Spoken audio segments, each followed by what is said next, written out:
Hello and welcome to episode 56 of our SAP on Azure Video Podcast. Today is August 26th, and together with Robert and Goran, we're here to talk about anything related to SAP and Microsoft. Hello, everyone. So today we take another look at the Azure Monitor for SAP Solutions. We had previously talked about this several times, but today we have actually Sammy here with us, who will give us a holistic overview of the solution and show us some very cool demos. But before we go hand over to her, let's quickly take a look at some of the week's news from this week. And what I actually want to start with, we had talked about this extended partnership between SAP and Microsoft. We talked about Satya Nadella, Christian Klein talking about the new integrations of SAP Solutions in Teams. And SAP Sales Cloud folks have just released another video that actually shows this scenario, how it actually looks like, what you need to do. It's a quick, like 2 minutes video that really guides you through the steps, what you need to do to configure on the SAP Sales Cloud side, how you enable the Teams integration, and then also they guide you through, or they actually show you how you would set up a meeting then in SAP Sales Cloud and also show the experience directly then from Teams. So again, it's a 2-minute video. Check it out. I think it's definitely worth watching. The next thing is another video that actually I stumbled upon. I don't know how, but it's about Power FX. So I think I talked about this before. When you look at the Power Platform, and you need to create some formulas, when you need to write how to look up certain content or how to sort and filter and stuff like that, then we've introduced Power FX as the low-code programming language. So it's very similar to what users are actually known from using Excel, formulas in Excel. But this is now really for the Power Platform. It's a 30-minute video, and it's really, really interesting. Because it also shows some new capabilities, like the possibility to also use natural language recognition, basically. So you type in what you want to accomplish. So sort this table after the company name or something like that. And then it automatically translates this into the real Power FX formula. So when this video was created, they were still talking about, look, this is something that is that is not yet released, and we will release it. And interestingly enough, just last week, this natural language recognition functionality is now available in a preview. So in a public preview, so you can use this functionality. I played around with it a little. Not enough to actually show you a demo yet, but it's really nice. So you really type in what you want to do. So there's an ideas tab when you open up your Power Apps, and you type in what you want to do, and then it returns or it suggests the formula. I mean, it is still limited. There are just a few things to get started. But if you are a Power Platform user, then I think this is really something that you could take a look at. Good, that's almost it. Just a quick announcement. Microsoft Ignite will come on November 2nd till 4th. As always, it's an online event. It's free of charge, so you can just register. I think there will be plenty of great content again, like always. I don't know the agenda yet, but I think it's definitely worth also to sign up there. And then speaking of events, SAP TechEd 2021 is also around the corner. And actually there's a call for proposals from the community. So if you have anything that touches somehow these topics, I mean, there's also low code, as we just talked about, but I guess this is not the Power Platform. I think this is more the SAP low code solutions. But still, if you have some cool scenarios, submit them. So you can just there's a few things that you need to provide. Then you send an email to SAP, and then hopefully your session will be picked, and you will be able to presented TechEd 2021. So with these quick updates, that's all from this week. And what I now want to do is I want to hand over to Sammy. So maybe you can quickly introduce yourself, tell a little about what you're doing at Microsoft, and then I'm really looking forward to your presentation and your demo. Awesome. Thanks for having me, Holger and Robert. I've been seeing all these videos, and today is like an amazing day for me because today I'm going to present. My name is Sameeksha Khare, or Sammy. I am part of SAP on Azure product team. So my entire team is PMs who are looking into various products and solutions from the engineering side and helping customers with their journey from on cloud. My specific focus is the monitoring product called Azure Monitor for SAP Solutions. So me and some devs in Microsoft, we started the journey of AMS a couple of years ago. And today we have come really far on that journey. And I'm really excited to show the latest developments in the product and kind of just see how the community reacts to it and then go from there on product development. Cool, great. And as said, I think we had picked a few topics already in the past, but I think what you have planned now is really a great overview, really starting from scratch. So this will be really exciting. Yes, absolutely. So in today's session, what I'm going to do is just give a brief overview of AMS through a PowerPoint, just to kind of circulate the architecture, pricing, and kind of the reasoning behind the product. Then we will jump into a demo. In the demo, I'll start with how to set up AMS. Very briefly, we'll take a look at that, and then we will see the kind of the product itself, how it looks like, and how customers can use it in their day-to-day lives. So with that, I'll start presenting the deck. Let me know when you see it. Good. Yeah. Okay, awesome. So Azure Monitor for SAP Solutions, or AMS, is an Azure native monitoring tool built specifically for SAP on Azure customers. In today's deck, what we'll do is we'll take a look at the target users, a brief introduction, current features, pricing, and then demo. So the key target users for AMS are the SAP Basis team. That team requires the SAP application, NetWeaver, and the NetWeaver. Then we have the infrastructure team. Infrastructure team, what we're noticing with the infrastructure is that as customers are moving from on-prem to the cloud, even the infrastructure team is getting interested in the SAP workload telemetry. And since AMS is an Azure native monitoring tool and the telemetry is in Azure portal, even the infrastructure team can take advantage of SAP workload telemetry. So the basis team and the infra team are our key persona. After that, there are executives or operation teams lead who may want to just see high-level trends in availability and things like that. So they would be our third persona. And lastly, we have our hosters, managed service providers, partners, who may be managing multiple customers. And for them, we have a use case where AMS can be integrated with Azure Lighthouse so that these personas can see cross-tenant telemetry in Azure portal. And we have a blog actually on that Lighthouse integration in our tech community blogs. So if anyone is interested, they can go ahead and take a look at that one. So with these four personas, let's take a look at what is AMS. When we were talking to customers 1.5 years ago or so, what we realized is that although there are amazing tools out there that customers can use and tools that can give them rich telemetry, there were still a couple of pain points in this area. And what we learned from these customers is that they want a single pane of glass and a single source of monitoring tool that can give them end-to-end SAP technical monitoring at one place. Not only that, their other pain point was that they just wanted something which is easy to set up and maintain, and they don't have to set up multiple tools or go to multiple screens or multiple data sources to view that telemetry.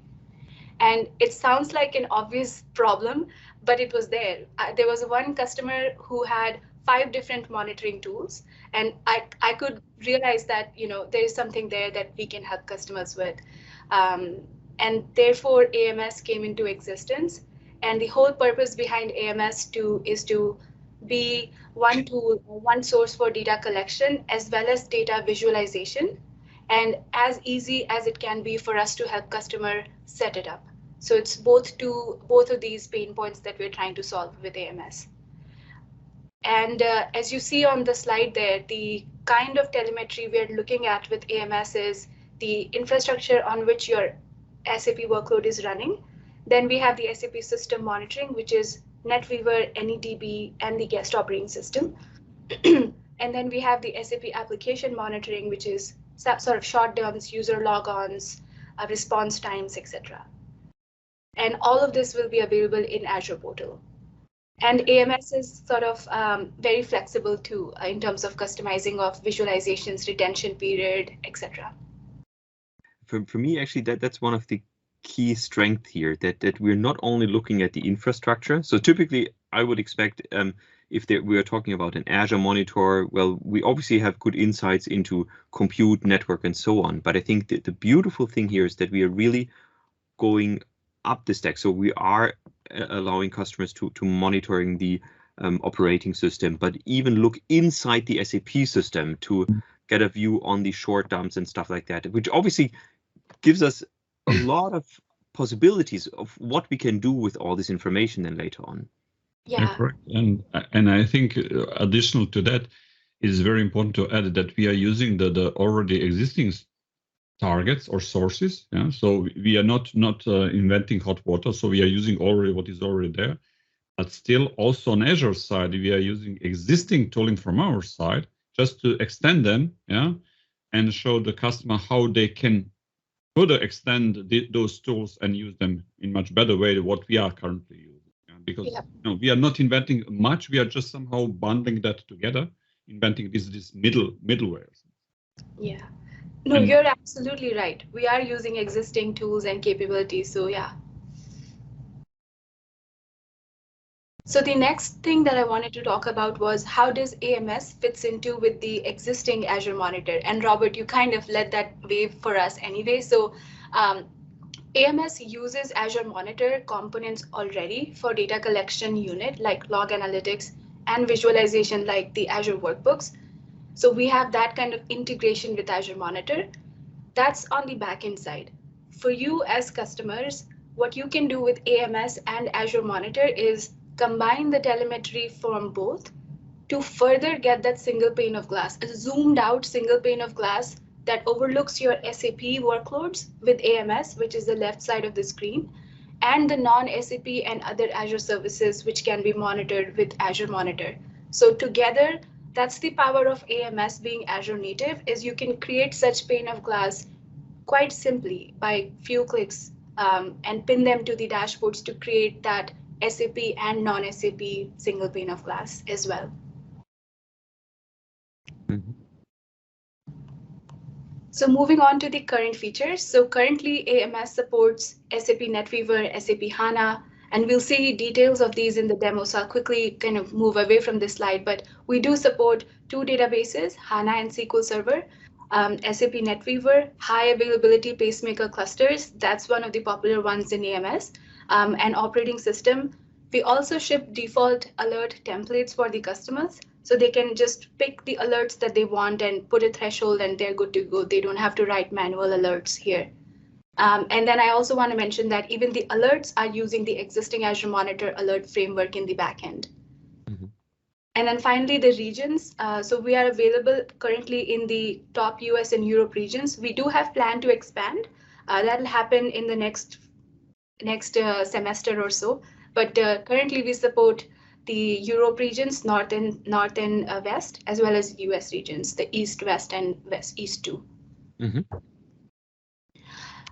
Before we jump to demo, a quick view on the architecture, and then we can simply jump to the demo. So here in this slide, as you see the architecture, we start from the left side. Customer goes to Azure portal.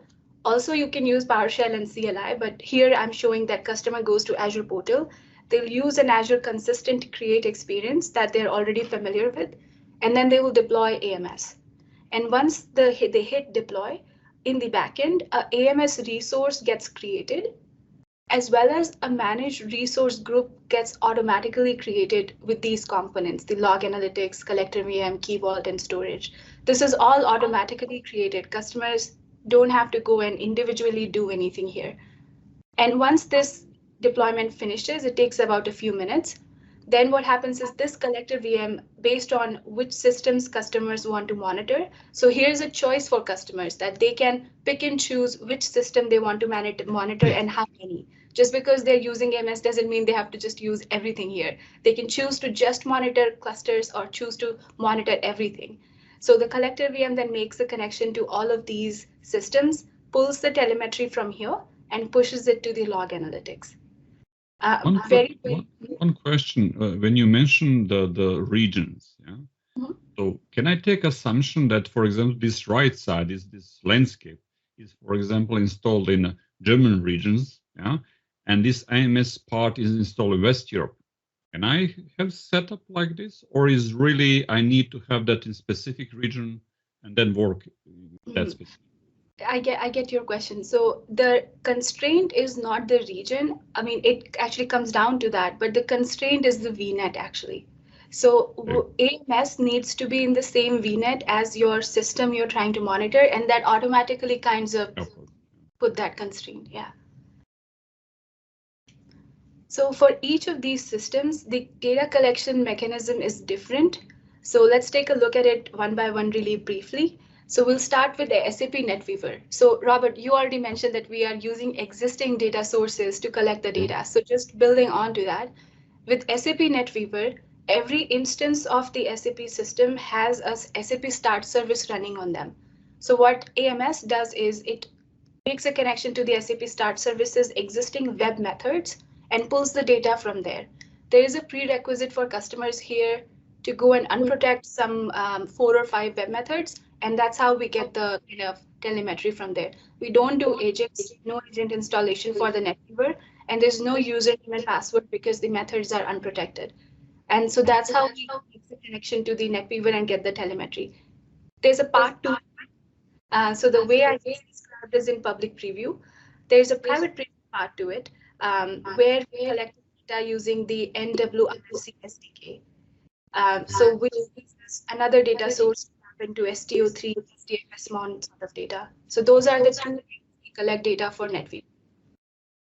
Then for HANA, for SAP HANA databases, we make a connection on your IP and your username and password and the SQL port.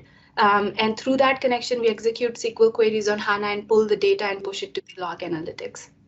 If anyone is curious about what kind of queries are we running, AMS is open sourced on that sense that you can see the payload code, you can see the queries that we're executing for collection.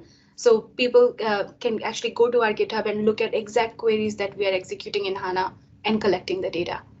Same thing with SQL Server, username and the port. For Pacemaker clusters, there is a prerequisite of installing the Prometheus exporter on each node, and then we connect to the endpoint of that Prometheus exporter to collect the data. And same thing for operating system. You have to install the Prometheus node exporter on each node, and then we connect to the endpoint and collect the data. So that was briefly how we are collecting data from each of these system types. And then data gets pushed to log analytics, and that comes with its own sense of goodness, because as you are aware of log analytics, you can write manual Kusto queries, you can even write manual alerts, data retention up to 2 years, export to Excel, Power BI queries export. There's a whole bunch of goodness that comes with log analytics as your data collection destination. So moving on to a brief view on pricing, and we jump to demo. With pricing, currently there's no licensing fee on AMS. So you can actually go to Marketplace right now and just start using AMS.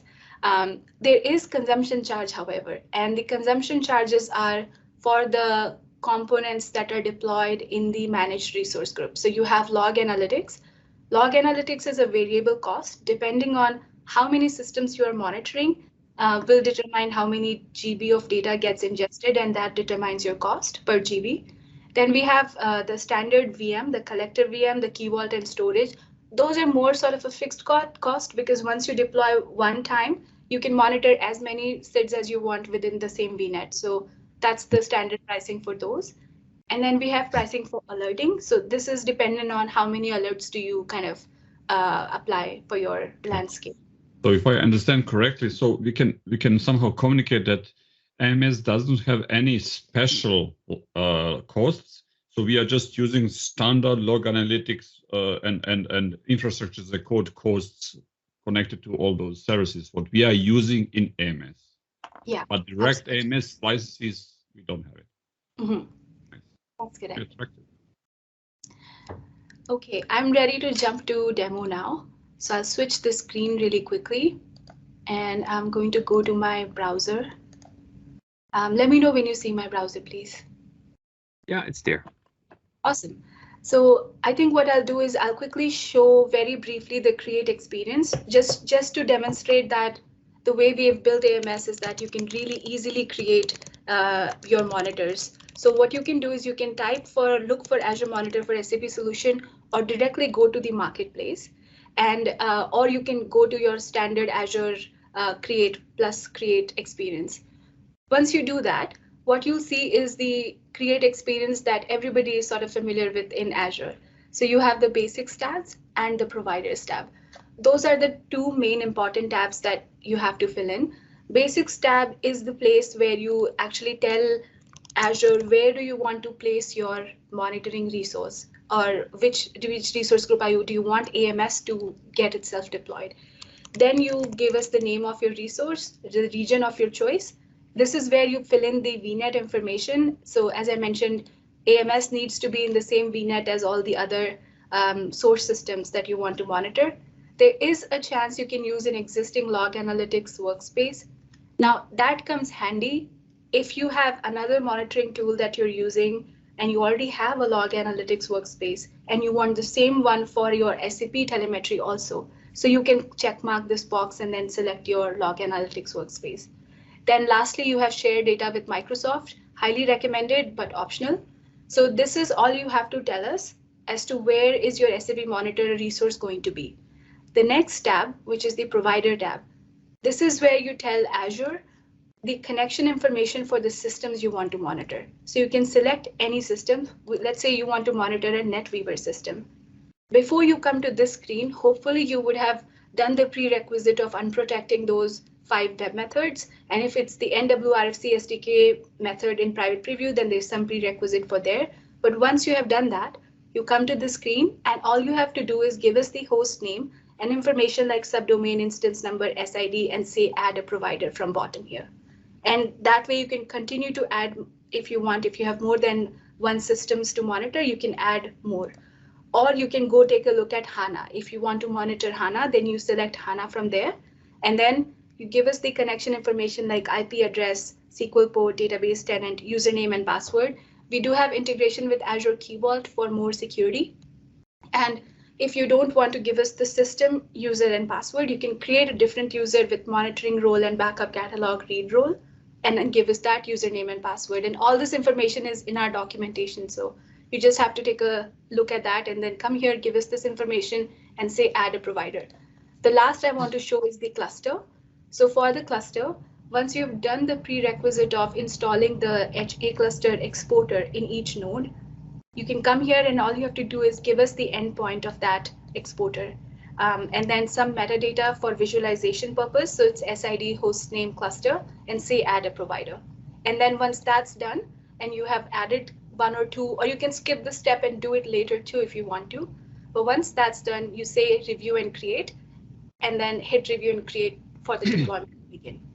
And that's pretty much it. That's all it takes to deploy AMS. It takes a few minutes for the deployment to happen and another 30 minutes or so for data to start showing for the first time. And once that is done, you'll see something like a AMS resource, which looks like this.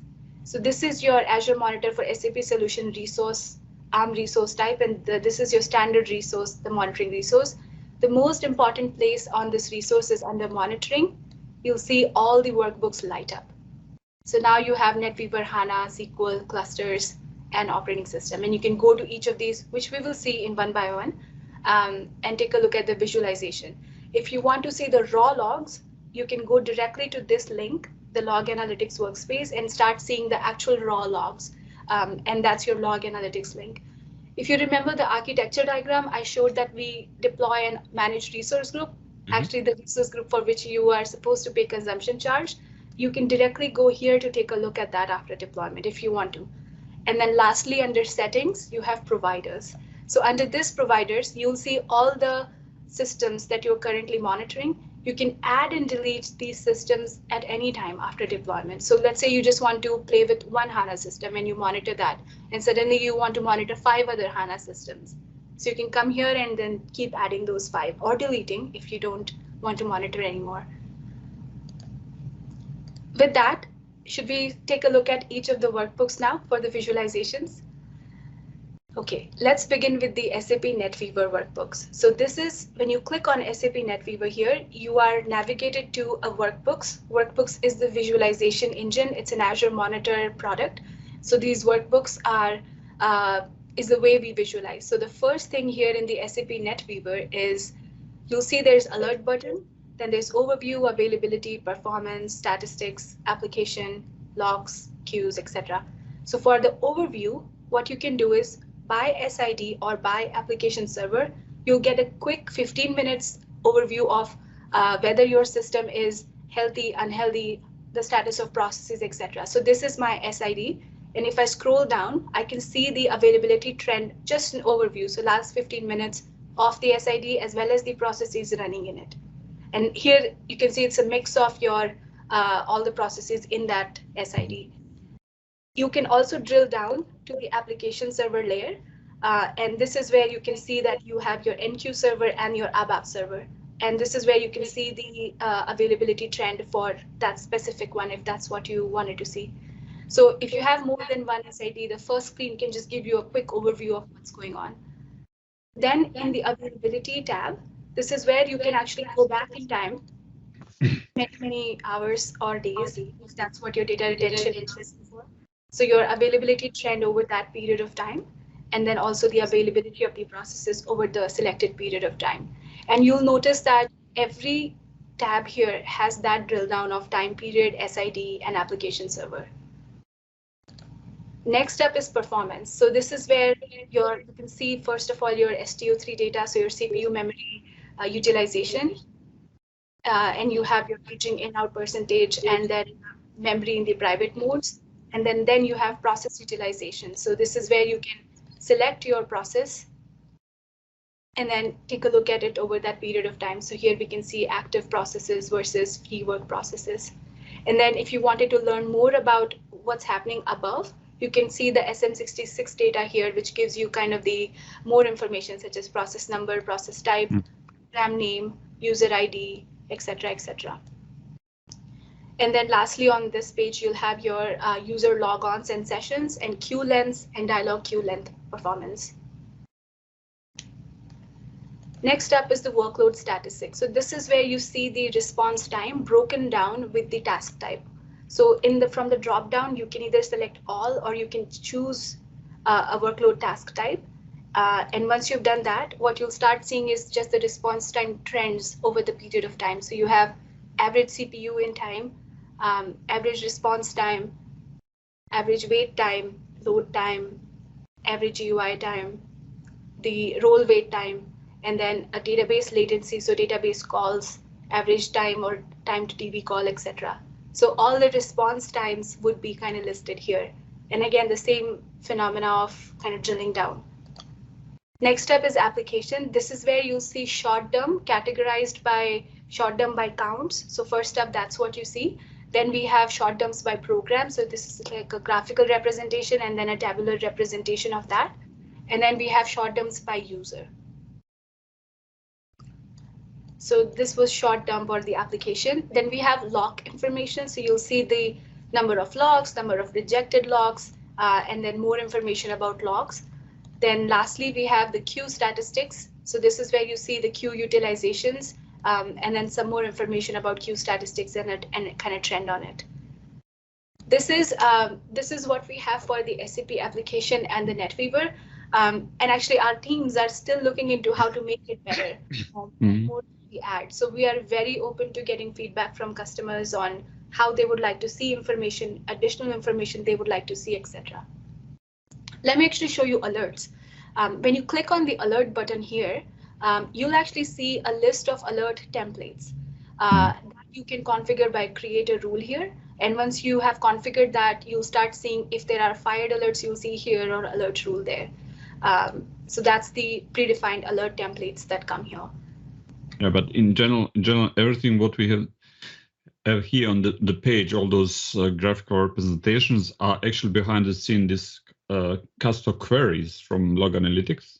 Yes. So that means I can have the same query or create new one and create my specific alerts.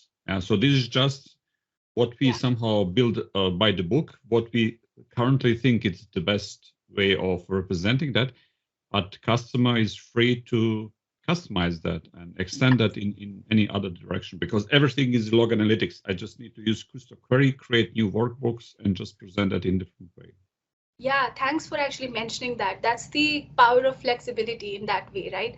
Even all of these charts that you see here, with this edit button on the top, customers can create like their own version of this workbooks for themselves if they want to, by editing all of these charts. And as you mentioned, editing queries for their alerts, etc. So yeah, that's a good point. Moving on to HANA. HANA is our second workbooks here, and you can click on HANA, and on the top, all the HANA instances that you're trying to monitor will appear here on the top. And you can click on one of the HANA instances, and then you can see all of this information in the bottom. So for my HANA instance, again, you notice the same alert button here. We'll take a look at it towards the end. And then we have overview, utilization, backup, replication, and data size. Data size is a new feature that we have released a month ago, I think. So with HANA, in the overview tab, first is it's the same with NetWeaver, where you kind of get a quick overview or quick glance of your highest CPU node or highest memory node, and then you have all the kind of services in HANA and their statuses and CPU, memory, disk, network utilization, roles, all of this like a brief information on your HANA system. Then we have utilization. So in this utilization, you can go back in time, choose CPU, memory, and use time brushing feature to further understand what's going on with your utilization. This is not an impressive chart because it's just a straight line, but imagine if you actually have fixed in, you would want to kind of take a look at it in detail. Next is backup. So with backup, what we have is we get this data from HANA. So any backup your HANA is aware of will be listed here. So log, complete, incremental, full, whatever you're taking will be listed here. And then upfront, you get to know the status of your backup, the age of your backup, age of your last successful backup, and just this number on how many failed backups have you had. So if there's a failed backup, you'll just know that there's something wrong here with the cross. Next, if you wanted to learn more about sort of a trend, you can drill down based on successful and failed backup and kind of see the backup size, backup duration. And then at the bottom here, you'll see some more information on your backup information. This is the backup catalog information that's coming up. That's your backup.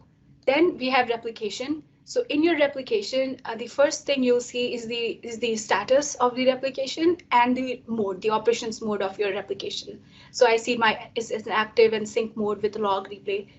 Then at the bottom here, you can drill down in time, but then you have more information such as the time difference, the async buffer, the max of time difference over time period, and the same for async buffer also. And then you can click on one of these and actually look at informations like, let me actually go bottom, time behind master. That's one of the key metrics that customer ask for, along with async buffer. So those are the two charts at the bottom here. We have 0 seconds here, but if there are delays, you'll see here. And then we have just write time versus shipping time, write throughput versus shipping throughput, etc. for your replication.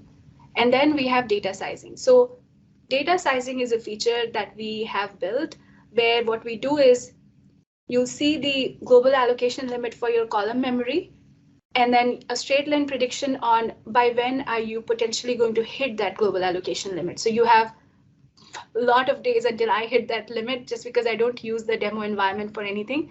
And on the right here, you have overall memory. So row, column, heap, everything.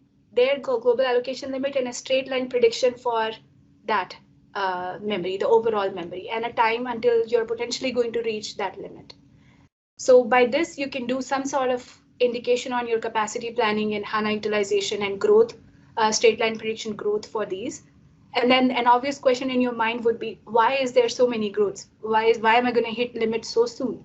So you scroll down, and what you'd see here is sort of top tables. Top tables, their utilizations, the growth rate of that table, growth of the row counts, daily growth rate, as you see here, number, percentage of loads, etc., to understand more on reasoning behind sort of your growths. And you can click on any of these tables, and then you'll see sort of a straight line prediction even for the number of rows as to when are they going to hit 2 billion rows, because that's when you need to partition or make some changes, as well as the table size versus load size. And then further, what you can see is your file system utilization in HANA. So that's the utilization statistics and just the utilization, and you can click on any of these. And here again, a straight line, kind of best fit line prediction on file system limit and utilization of that. I mean, that's really amazing. I didn't know we're doing so many things there, because as Robert said, I mean, the data is all there, but what I love, and it's just seeing this, is that we are preparing so many templates already that customers can immediately use. And I think there are so many valuable insights in just these few screens. And you said this is a new table that wasn't there before. And so we're constantly evolving and adding additional screens and dashboards there. So I think that's a fantastic start for me if I'm using an SAP HANA database or something like that. If I'm the Azure administrator, so I'm very familiar in the Azure portal, and I immediately get these overviews. It's really beautiful. Yeah, I agree. I think, with this tooling and this integration with Azure, I think we are now also reaching the point where we can see that the job roles like before, like SAP basis role, are now changing slightly, because now they have a power to do something very quickly in Azure. They don't need to wait classical IT to do something for them. It is a very good example how they can benefit from that. Yeah. Very nice. Amazing. One question, Sami, in when you present provider creation, there's as a code tab. So my question is going in that direction. How much of that I can deploy with ARM template, for example? I don't think we have tutorials, but we do have CLI commands in GitHub that customers can take a look. So you can deploy AMS resource, delete, I believe, add a provider. And on top of my head, I don't know the update on it because we were focusing on the portal, but I think you can do the basic stuff, I would assume. It's good. I mean, probably we'll have that on the end fully, but because I'm thinking about creating landing zones, preparing everything for client from partner perspective, and then adding the providers when I'm installing my landscapes. Yeah. No, agreed. Nice. Very good. So next, I didn't show you the alerts for HANA. So here in alerts, back to our HANA, this is the HANA workbooks.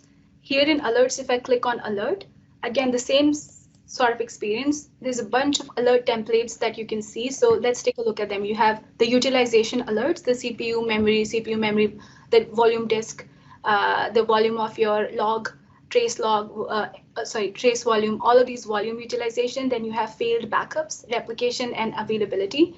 And you can create a rule, add your own threshold, choose the instance that you want to set the alert on, and you have other configurations such as alert name, severity of the alert, time windows, frequency in minutes for the alert condition check, suppressing of alert, and then you have action group. Actually, this is a good point for me to mention about action group is that with action group, this is the standard Azure alert action group. So there's a lot of opportunity for customers to customize what action they want to take for this alert. So they could be email, phone call, SMS, webhooks, automation, ticket system integration that's out of the box with log analytics. A lot of these can be done using the action groups, and then you select the action group for your alert and just say enable alert here. So this is just us providing pre-existing alert templates, but yeah, you can create your own alert queries and kind of go from there. So that was HANA alerts. Let's take a look at the Pacemaker clusters. So With Pacemaker cluster, same thing, alerts on the top. And the first thing you see is an hexagon representation of your cluster. If you have multiple Pacemaker clusters, they will all show up over there. The colors telling you whether the cluster is healthy, not healthy, managed, unmanaged. And once you click on a cluster, you'll see more information. So upfront, you'll see whether there are any location constraints in your clusters or not. And if you do have, they will all be listed there. And if you don't, then it just says no constraint. Then at the bottom, you'll see the node status and the resource status over here, and managed or unmanaged for your resources. We actually worked with the SUSE and the Red Hat product team to bring this to life. And they kind of helped us figure out all these different statuses and which could be a critical error versus which could be green versus which is absolutely not critical, things like that. So that was a great experience on the development side on our end as well. So both SUSE and Red Hat operating system based Pacemaker clusters are supported.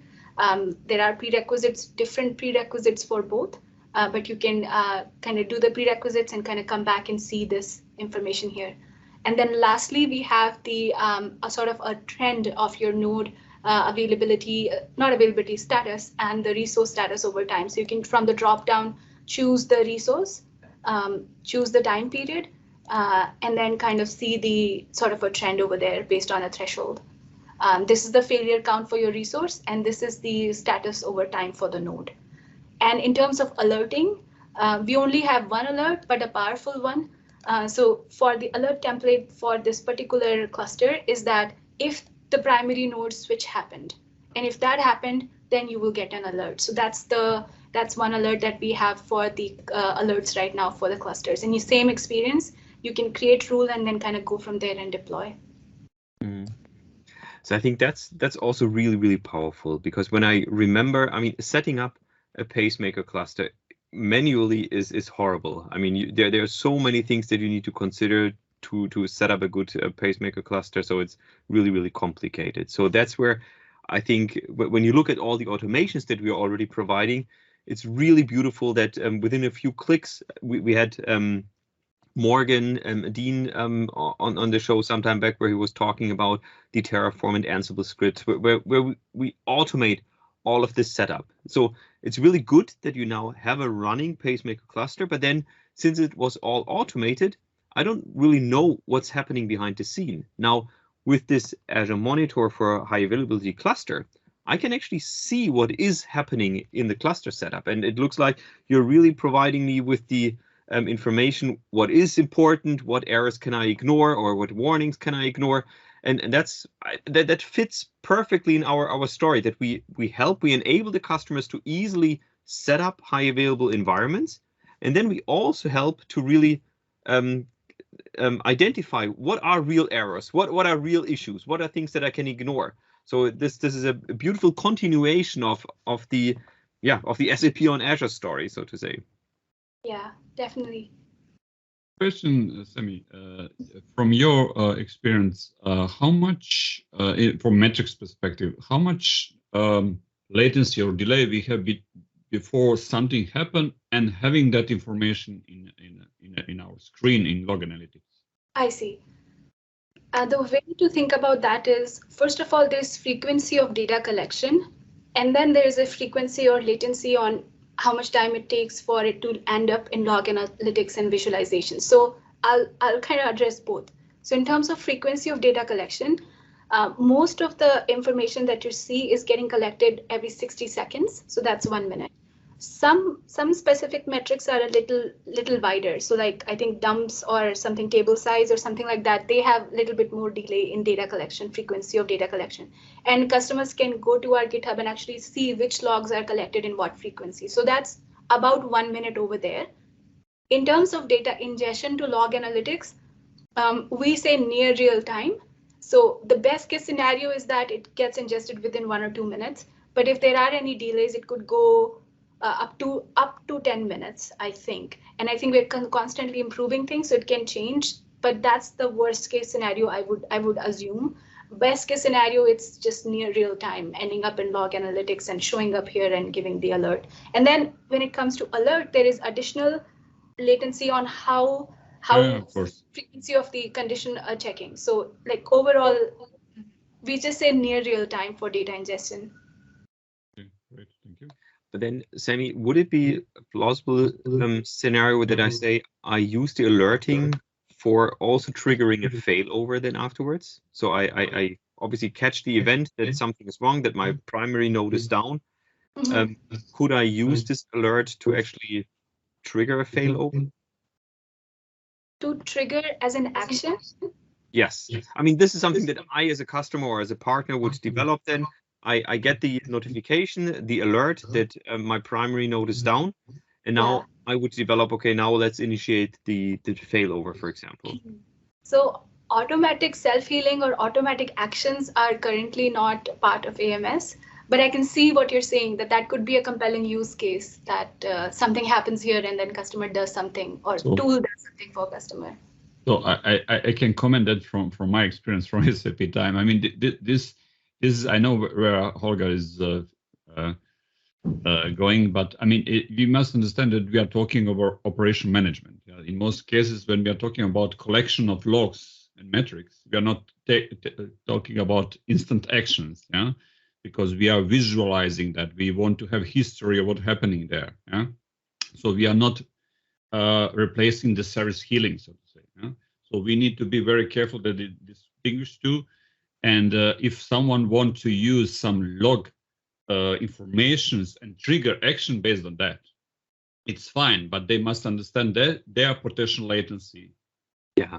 Writing that log, because there's no transaction-based writing log, something like that, where you can guarantee that will happen in one period of time immediately after action. So there's no guarantee for that. Yeah, I mean, I could, for example, think of a scenario where, and now obviously I go back to my Power Platform and Logic Apps, where we get an alert and we send an adaptive card into Teams and says, look, take a look at your Pacemaker cluster. We just got an alert, and then potentially you could even take an action from there or something like that. So, yeah, I think this is definitely something that partners and customers will play around. I mean, there's an option for, if you see that something's wrong in your systems, your HANA is going in on the limit level. Yeah. So you can say, okay, when 70% is reaching 70%, send the team notification to responsible people and trigger the workflow, to approve the scale up or scale out if we have more than one SAP HANA nodes and so on. This is the kind of alerting you can do there. Yeah, absolutely. Although we don't ship automated actions here, but I love the way we're thinking, right? Customers can do a lot of these things on their own if they wanted to. Yeah. I think I want to next jump into the SQL and operating system workbooks. I'll be very brief on this one, and then we'll take a look at the logs and one final dashboard and call it good for the demo. So with SQL Server, you can pick the provider from the top. So similar to what HANA had, you pick the instance from the top, and then you have alerts right over here. And then you just have database information like current load, statistics, resources, problems, always on backups. It's similar to what HANA has, application, stuff like that. So for current load, you have your batch request, compilations. I'll just show this and move on. Statistics has a little bit of memory informations, the memory overview and actual top 10 weight statistics, etc. Then with operating system, we have overview, CPU, memory, disk, and network. And it's kind of similar to kind of brief overview on the overview tab of your file system, networks, CPU, memory, etc. And as you move forward, you'll have just the details of your CPU utilization, memory utilization, disk, and network. So especially for our large instance customers, this becomes a unique way for them to monitor their operating system along with everything else, because a large instance customer may not have the standard other ways to monitor operating system. So this would be very useful for our bare metal customers for operating system monitoring. Okay, one question. We already have in Log Analytics or Complete Azure Monitoring already agents for operating systems. Yeah. Yes. So are we collecting something additional to that, or is just we are somehow bundling that together to show the nice dashboard to customers? Yes. So there is this operating system metrics, the data source is different. The data source for this metric is the node exporter, which is the Prometheus node exporter. But the data source for the Azure Monitor agent is different. That's a different collection mechanism. For the virtual machine customers, you bring a great point. There is sort of an overlap. Like they can choose to use this one with this operating system visualization, or they can choose the AMA or the Azure Monitor agent, AMA agent, or the agent that they have. For the bare metal customers, they have only this option sort of to do the operating system collection. To answer your second question, which is there an overlap of information or is there some distinct information? So, well, apart from the fact that the data source is different, metrics or the logs that we're collecting should be almost the same, except the Azure Monitor agent has a little bit more because they have syslogs and some other logs which we don't have right now. So it's a choice for a virtual machine customer to pick one or the other. And then for bare metal customer, they can use this. If the VM customer uses this, what they get is just the visualization, this specific visualization, and metrics should be almost the same, except they'll have a little bit more. But yeah, on the end, if I use both of them, they are all on log analytics, so I can create Custo query and use both of them to have much better version of whatever report I want. Yeah. Nice. Yeah.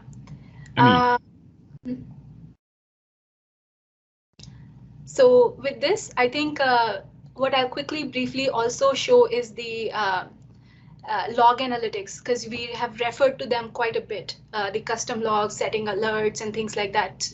And just for that, I will show them here. So this is the log analytics workspace that got automatically created with AMS. And with that link, you are automatically in the logs area. And if you expand the custom logs here, you'll see all the logs that AMS is collecting for you. So you have your SQL logs, then you'll see Prometheus logs at some point. Yeah, Prometheus HA cluster logs, you have HANA logs. So all the custom logs are here. You can use this kind of area to write your own Custo queries. You can set alerts by new alerting here. You can export to a Power BI query or Excel. Write your own Custo query, go back in time and kind of see if you wanted to look at something else. So all the goodness of log analytics through this interface. So just addition to that, if someone is watching that first time, this is not special for AMS. This is actually the normal log analytics workspace where I'm writing Custo queries, where I can see the custom log sources, and also I have also log management where I can all other sources. So this is a place where I can create my custom Custo queries across all my sources, and I like it. It's amazing. Absolutely. The last thing that I want to show is, if you remember that conceptual diagram I showed, like how can you combine Azure Monitor and AMS together and get the single pane of glass. So this is just something I set up, which is the average pool allocated size is the standard ANF metric, comes from Azure Monitor. AMS doesn't do anything here. It's just Azure Monitor giving you the metrics. Same thing, the bottom chart here is the express route availability, again, coming from Azure Monitor. But on the right here is your cluster availability. That's coming from AMS. And then this is the node information for this cluster, again, coming from AMS. So the thing I wanted to share here was that just a demo of that conceptual diagram I showed is that's the power of Azure native tools, is you can create such dashboards, combine Azure Monitor and AMS telemetry, and see SAP and non-SAP telemetry at one place. And what's even better is just few clicks. Like literally, if you go to any of the charts, let's say this is NetWeaver queue utilization, this is the pin button. And if you click on the pin button, you can create a dashboard and pin it to a dashboard, and kind of that's it. So it's within few clicks, you can actually create such dashboards if you wanted to. I think with that, I'm pretty much done with the demo of the AMS, the latest and the greatest that we have. Fantastic. I think there was really a beautiful rundown from getting started, from setting up the provider, from configuring the system, to then creating a beautiful custom dashboard in the end that I could imagine. I mean, customer operations team or partners, they could have a beautiful monitor hanging at the wall, and then you see all these dashboards there that show you the overview of the whole landscape. So really powerful. Yeah. And we are continuously investing in AMS. So you have some more features coming up in the coming semesters. Semester is just term over here, and and we are always looking for customer feedback, because with AMS we have taken a very customer focused approach, that we are listening to our customers and our the CSA team, GBB team, AGCI teams, the tech specialist teams, fast track team, all of these teams that actually work with the external customers, and then kind of just hearing what they're saying and kind of prioritizing those features. So if anybody has any feedback, like, please let us know. We're more than happy to kind of see what we can do in AMS to help. Great. Oh, really great.